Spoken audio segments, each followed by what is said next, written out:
Hello, this is Mr. Block. In this video, I'm going to show you how to create a double bubble thinking map. So here we go. Whenever we do a double bubble, I might ask you to create a double bubble during a lesson or during a video or after a lesson for a review. But this is how you create a double bubble. First of all, turn the notebook to the side. This direction works much better for a double bubble. Okay?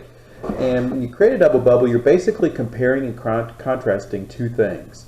So, for example, let's go ahead and use the Civil War as an example.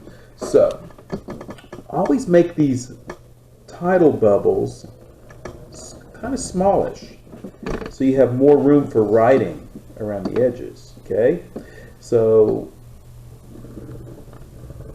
we're going to compare the North in the Civil War to the South.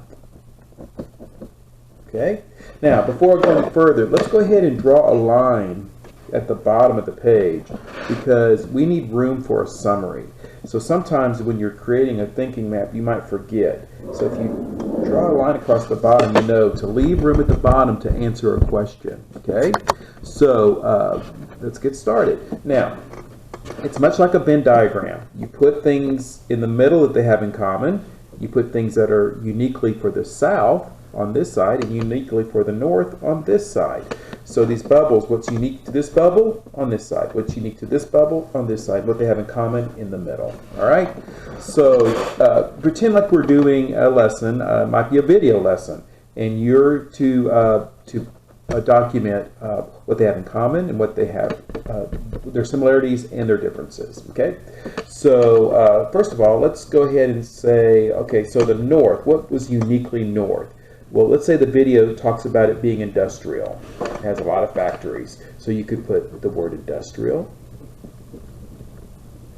You could put the word factories.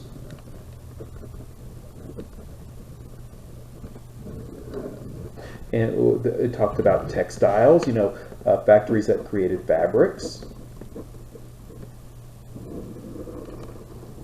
Okay. And let's say the video starts talking about how the South is different, and it talks about how it was agricultural. So you want to do agricultural.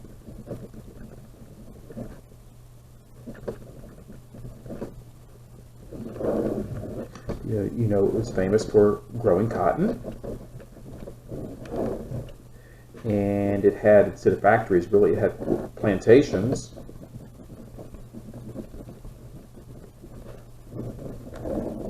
And of course, we know that the South was slave states. And let's say that the video talks about the North being free states.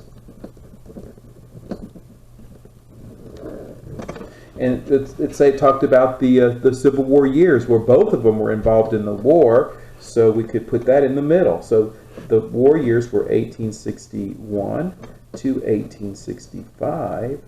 And then create a bubble and connect it to both of them in the middle. So see how that connects both of them?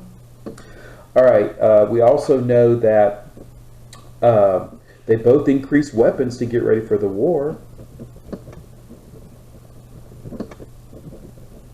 So that's something they had in common. Let's say the video talked about that both sides had a large poor population. That they had in common too. So a large lower class is what you hear in the lesson. So you wrote that down because it said both sides had a large lower class. And then we could say stuff like, well, the president of the South was Jefferson Davis.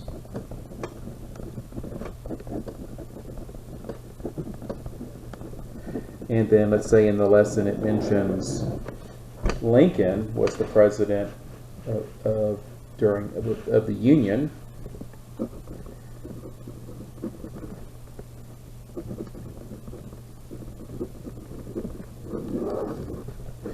Okay.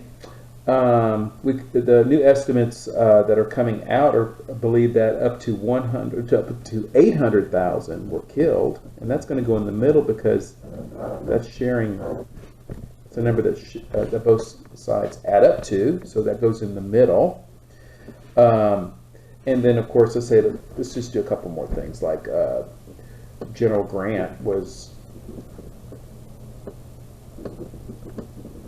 in the North, Ulysses S. Grant, and General Lee, the South. The North had a large population, which helps out to put together a large army.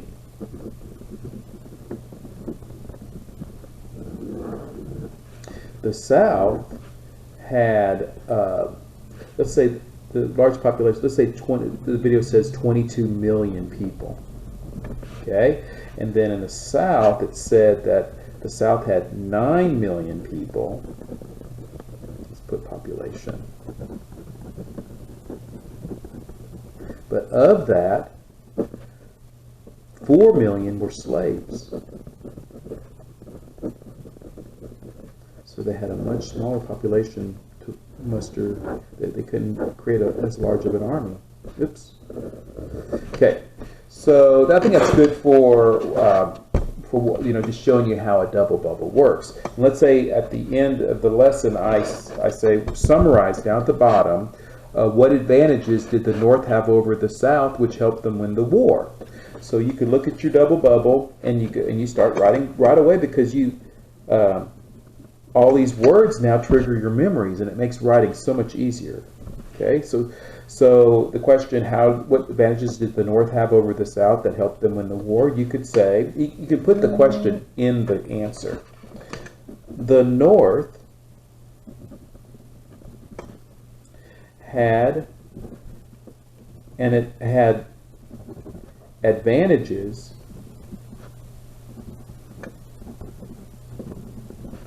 over the South, which helped them to win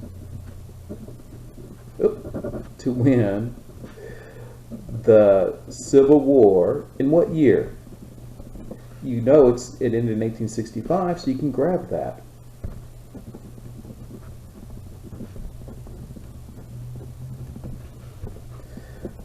The North was industrialized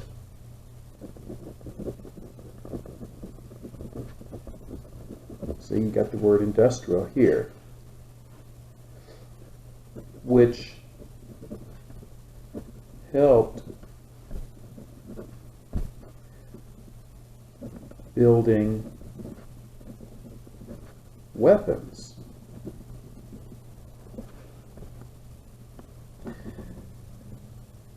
The North also had an advantage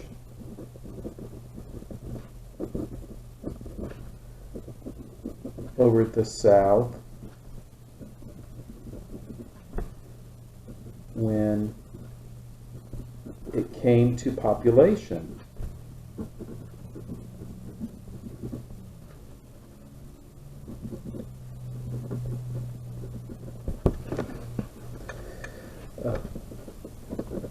The North had 22 million people,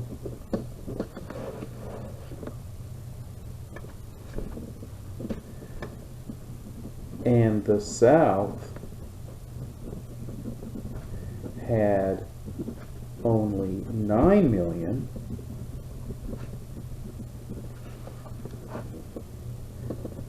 and 4 million were slaves. So I mean, I could ask, all sorts of different questions, but that these words would have triggered some ideas for doing a quick summary. So you can see how having these words up here prepares you for any question that might be thrown at you. So anyway, this is a double bubble. So in the future, when I ask you to create a double bubble, you want to give it a title too. So this would be, Civil War would be the title. Okay? So this is how you do a double bubble when I ask you to do one. Okay? Thank you.